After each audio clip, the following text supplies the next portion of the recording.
All right, Lady Vixen, who is definitely a real person and is definitely sitting next to me. And I'm not going to pretend and put on a voice and, pretend to be two people at once, right? Right. And we'll definitely talk at the same time, correct? Correct. And not wait until after I'm done. Done. Ah, you're in it. All right, you're a real person. Look at it. So, we both now have read Bigfoot Bill. In this review, I'm actually going to do multi-parts. I'm going to talk to you about what you liked about the books, and then give an overall score. Which, by the way, this is... Spoilers, who cares? If you haven't read this book, you haven't gotten it yet, don't watch a review of it. I'm not big on the newspaper movie critic type of review of like, here's my review of this. Here's 3 stars out of 5. Go and see the movie. If you're interested in this book, buy it. If not, oh well. Do I recommend it? I don't know. I'm talking about how much I like it. Figure it out for yourselves. Anyways. What? The point is, we're going to talk initially, and then I'm going to do a little bit more in depth about some things I noticed about book 2 that I wanted to talk about. All right, so you read this updated version of Bigfoot Bill 1. Yes. You were familiar with the first one. You read the first one. Yes, I did. But you hadn't read it in a while. That is correct. And you did not reread it in preparation for this. That is correct. But this second edition combines the story elements from the making of book that was also part of the first campaign. Mm-hmm. And this image I am so glad I got to see, because this is one of the best things I think that Doug TenNapel has ever drawn. That's up there with like the space seal from Creature Tech or some of those other like huge operatic scenes. But this one, it's very the cool. composition and everything, that's masterful level. That's some fantastic art. And he did a really good job on this ship. Should do a pirate comic, Doug, with lots of sailing ships. Yes, it would be hard to draw. It would take a long time, but it'd be worth it. So I could see pictures of ships, because I love ships. I love sailing ships! That's not what we're talking about. So, also, what I liked about it, the updated version, was the actual making of portion got included. I wasn't aware that that was going to happen. And I liked that because there was some really good stuff in here about story and about his work process and workflow. And I love that kind of stuff. So I was really glad that that got put in there. So impressions on the update. From, obviously, you don't know exactly what's new and what's not. But. Well, I liked that the whole beginning portion, if I remember correctly, was added. And I liked that it has more of the backstory of Poseidon and the Kraken. And how they came to be, and how he got his powers, and all of that. Right. This is necessary. In reading this, I could see why Doug thought it was so important that people get a hold of this. Yes. Because the making of was a big portion of this. This part of the story is a big portion of Bigfoot Bill 2. Yeah, and yeah, because it is the finger of Poseidon. Yeah, when I was first reading this updated version here, I thought that was very cool. I was like, oh, I like this. I like having more information to go on and understand more of the background of everything. Yes. I enjoyed it. As always, these books are ridiculous. Yeah, ridiculous quality. I was thinking about this. I don't know in general, I'm not an expert about bookmaking or anything, but I would estimate a book of this quality, you're talking close to, if not over $100 for something like this. This is that nice of a hardcover, and especially one that's printed in this few of copies. Like, there's hardcover books, and then there's ones that they know aren't going to sell as many. So they're all, as always, these are always worth the price. And I liked the blowing up of this image. I think looks pretty good. And then there's a new back cover. That's fun. Yeah. I like his Mac and Me shirt. Have you heard of Mac and Me? Mm-mm. It was an E.T. ripoff. Terrible film. So Doug is, of course, referencing that. All right, now on to Bigfoot Bill 2. Did you like it? I loved it. Loved it, okay. Great cover. I'm not sure who did this mat cover, but it looks good as well. I don't know. It doesn't say inside. We have these amazing in sheets from Alejandro Mirabal. This one was Bigfoot Bill and the Kraken, and then you have Poseidon and a Trident. But those add something to the book. I liked it and hope that he continues to get Alejandro Mirabal to do these in sheets. I'm not sure who the next character will be for these in sheets, but they look really, really good, and they add something to the overall series, I think. And I'm glad he included this cover image from the preview that came with Earthworm Jim, because that's really good as well. All the artwork. The artwork is amazing. It has been colored by Gabe El Taib, who's a good dude. And he's got a book that's coming out soon. He's working on. I don't know if it's coming out soon, but he's working on it currently. All right, so what did you like about this book? I like just the overall story of it. The overall story. I like some of the themes that were in it, the kind of the finding family and the importance of family. Yeah. I thought there were some themes of loyalty too. And I thought those were interesting. What did you think about where the story ended in this one, without giving anything away for people that haven't read it yet and are somehow watching this video? I already told them it was going to contain spoilers. I liked how I liked the ending. It leaves me, obviously, I want to read the next one. Right. But I also am not like, wait, what? That's where you're choosing to end it? Yeah, I feel similar to this, about this ending, as I do Titan Also Might, which we also read recently, which is, I feel like I had a satisfactory story, and got my money's worth in terms of a story with a complete beginning, middle, and end. But it also is making me excited for what comes next. A lot like this book did, and Earthworm Jim 1. These are serialized comics done right. Basically, you have an individual story that's satisfactory in and of itself. It doesn't end in the middle of the rising action or anything and force you to buy the next one in order to get a satisfactory conclusion. If you just read this, you get a satisfactory story. Obviously, context of the first one adds to this, and so on and so forth. But I would recommend, if people haven't bought these, they haven't backed these, jump on it before you have to catch up with 5 books at one time. But the end, it definitely has me looking forward to the next one, and I'm excited for that. Yeah. Which is good. It's a good thing. There's some books where I'm really excited to get the first book, and then the next one, it's like, yeah, I'm gonna probably get it. But my anticipation of the next one, this is how I used to feel about superhero films and before the Hobbit movies came out and dashed my hopes. This is how I felt this new Star Wars movie. Oh, maybe it's gonna be good because it's not a prequel now. And then, of course, we know what happened.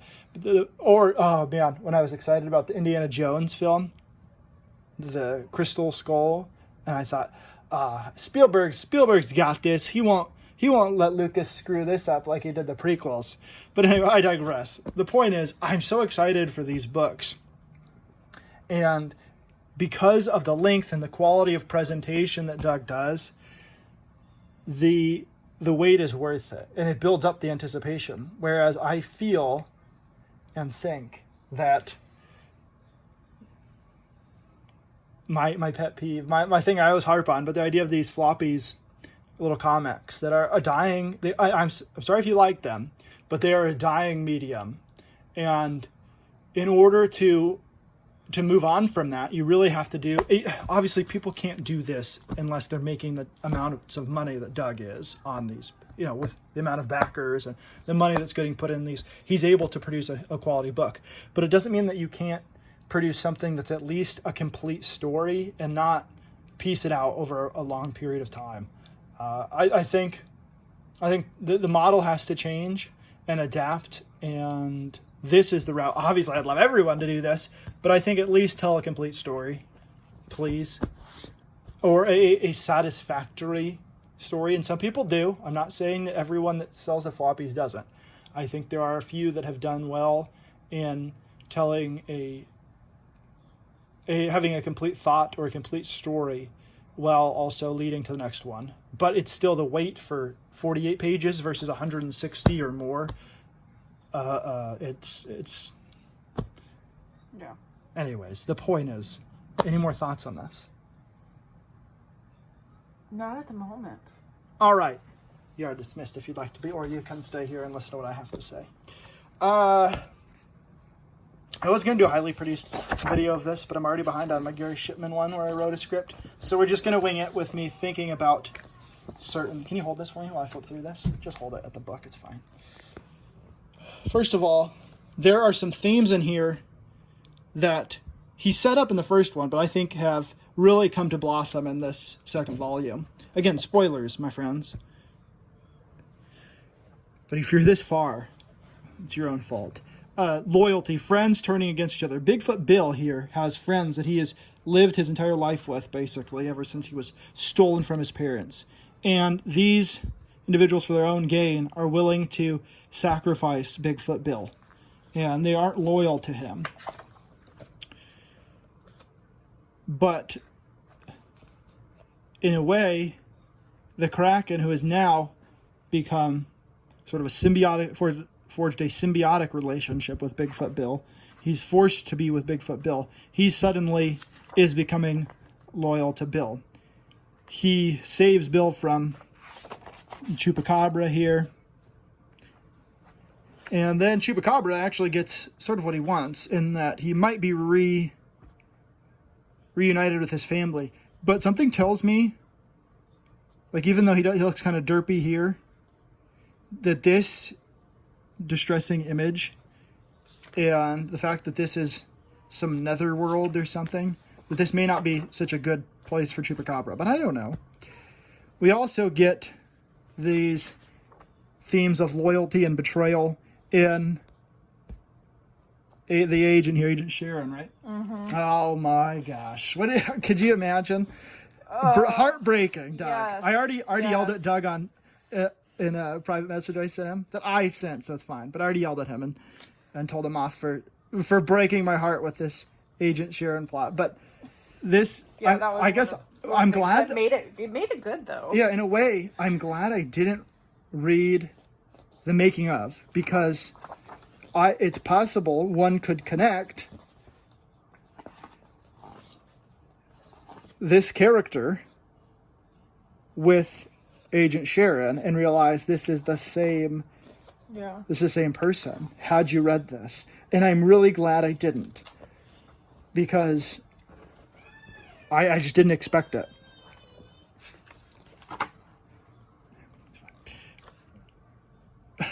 Judgy. It's always hilarious here.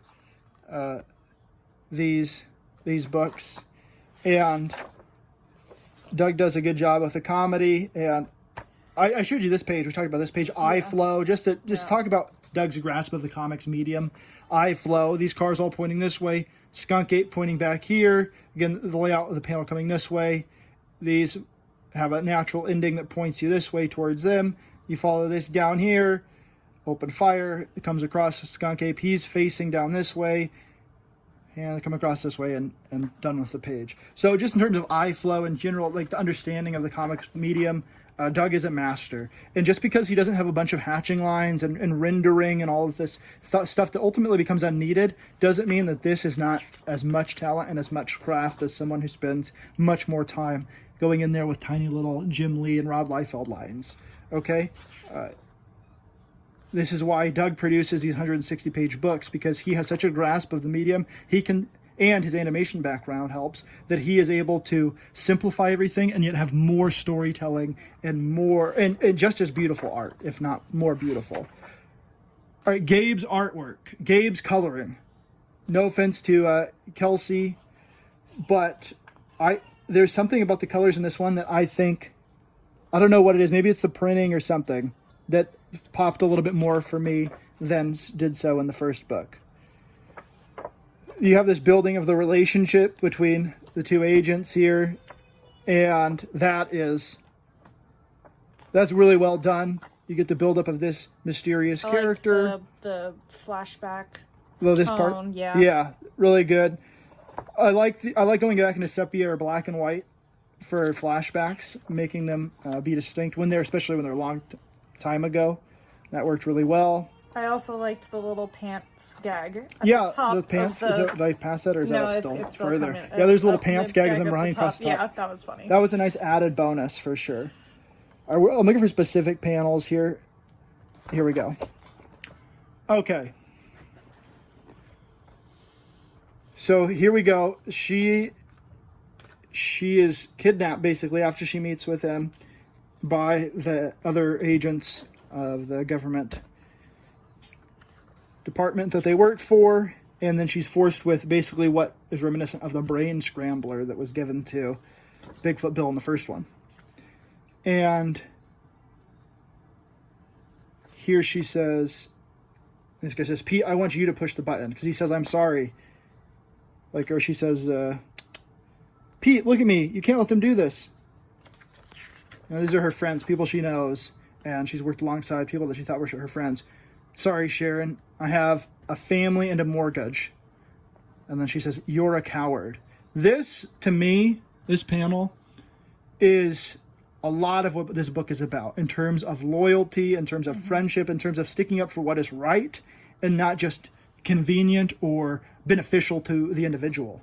This guy could go and get another job. He could be willing to go and scrub toilets at McDonald's in order to support his family and pay his mortgage. He could do that. He could do that, but he's unwilling to. He wants to keep this comfort that he's come to enjoy. The idea of a pension and security and all of these things that are beneficial to him, more so than his relationship with his friend.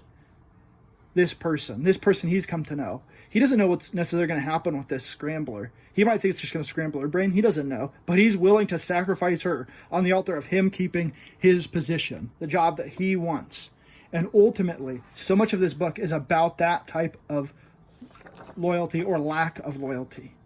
Not only did this woman who ends up being the fairy queen, who lied and betrayed Poseidon and has caused all of this, in a sense, made this book where Poseidon is threatening to destroy everyone and kill everyone. She's at fault because of her lack of loyalty. Now that she has become a different person, she has a whole different personality. She has built relationships with people and all of this stuff. Now someone's doing it to her. Then we see that Judgy was in the bathroom. He comes out of the bathroom and we wonder, someone was talking to him from the toilet. Who was it? I don't know. We like Judgy. He's laughing with Bigfoot Bill. He's friends with Bigfoot Bill. He likes Bigfoot Bill. He may even love Bigfoot Bill. But ultimately, what happens later on, after they save Judgy from this situation, they're part of what they're doing is protecting him. And they take him through Hades. This section was really good. I really liked the artwork and the colors in this. Really, they have that classic look. They're comic booky. It's a fantasy. It's not supposed to be real, and realistic rendering doesn't help a story like this. It enhances it with these vibrant colors. So lots of good choices here color-wise. Let's see. I'll skip through some of this. There was a panel, I may have skipped it already, that I really liked somewhere. I may have already skipped it though. It doesn't matter. The one I'm looking for I shall find, because it is the next section of the book.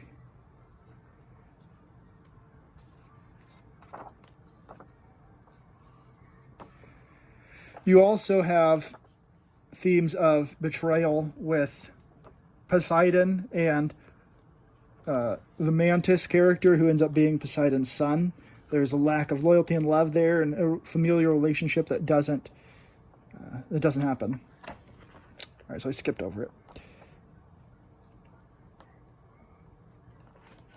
Now, Judgy, here we go. Poseidon has corrupted him. He's co-opted his friendship, and he's used it to betray Bigfoot Bill. He cuts his gauntlet. He loses the finger bone, and ultimately the Kraken has to leave him and go to Poseidon. And so Judgy, for his own benefit, is willing to sacrifice not only Bigfoot Bill, but the entire world for his own personal gain. And he's fortunate that John Locke, who the entire time has been consistent and is quoting a philosopher and clearly has read and is old and wiser and goofy. He poops in the cereal and stuff like that. So definitely a TenNapel book. I mean, he always looks cute when he's all tiny with his little beard, old man beard. But he goes and he's willing to sacrifice himself for Bigfoot Bill and the world. He's willing to say, I'm not going to try to get something out of for my own self. I'm willing to sacrifice myself for the world. And I love these big splash pages, these big, huge images.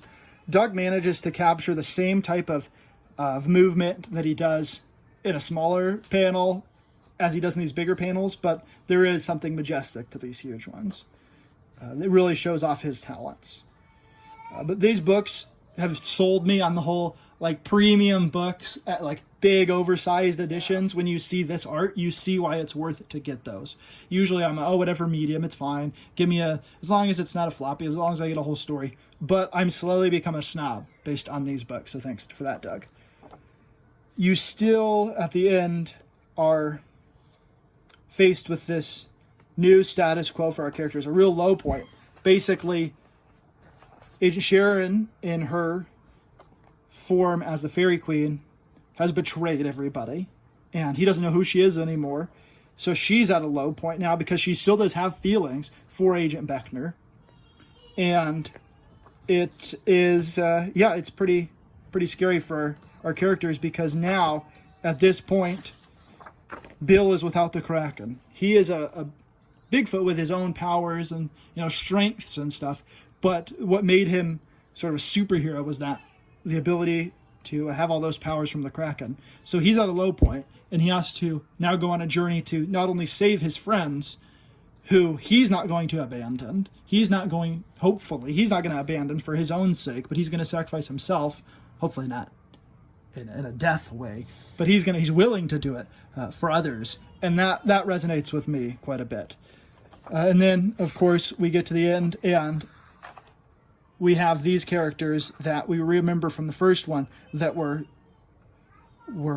the ones who created the Mothman. We don't know much about these characters, but it hints at a larger world. This is how you build a comic book world. This is why this could go on and other people could work in this world if Doug chose for that to happen, because he sets up all these things and he makes a world that feels alive and vibrant and isn't just constrained to one character or one idea.